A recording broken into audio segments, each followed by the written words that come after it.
কথায় আছে মানুষ অভ্যাসের দাস, অথচ এখন সময়ের সঙ্গে বদলাচ্ছে মানুষের অভ্যাস। এই পরিবর্তনের সাথে যুক্ত আছে আমাদের স্বাস্থ্য সচেতনতা। আর এই সচেতনতার প্রশ্নের উত্তরে বোতলজাত পানি এখন আমাদের নিত্যসঙ্গী। খেয়াল করেছেন কি, সুপার শপ কিংবা সর্বত্র সহজলভ্য পানির বোতলের ঢাকনা সাদা, নীল, সবুজ, হলুদ কিংবা কালো কেন হয়? বাংলাদেশে প্রথম বোতলজাত পানি বাজারজাতকরণের কাজটি করে ডানকান মিনারেল ওয়াটার 1994 সালে। এরপর থেকেই বোতলজাত পানি জনপ্রিয় হয়ে ওঠে, কিন্তু আসল তথ্য লুকিয়ে আছে এর ঢাকনার রঙে। পানির বোতলের নীল ঢাকনা মানে মিনারেল ওয়াটার, প্রাকৃতিক উৎস থেকে সংগৃহীত।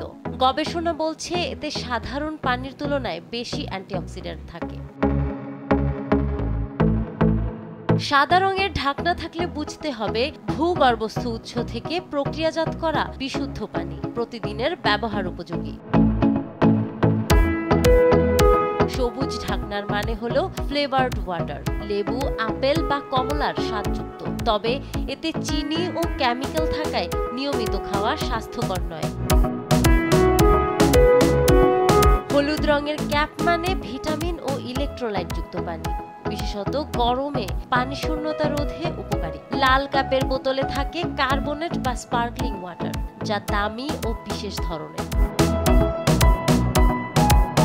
আর কালো রঙের ঢাকনার মানে প্রিমিয়াম বা অ্যালকালাইন ওয়াটার, যার পিএইচ বেশি, তবে স্বাস্থ্য উপকারিতার বৈজ্ঞানিক প্রমাণ স্পষ্ট নয়। তবে প্রশ্ন উঠতেই পারে, বোতলজাত পানি বাজারজাতকরণের সাথে যুক্ত প্রতিষ্ঠানগুলো কি এই রঙের নিয়ম অনুসরণ করে? তাই শুধু ক্যাপ দেখে নয়, লেবেল পরে পানি কেনার পরামর্শ বিশেষজ্ঞদের। সবচেয়ে বড় কথা, পানির অপর নাম জীবন।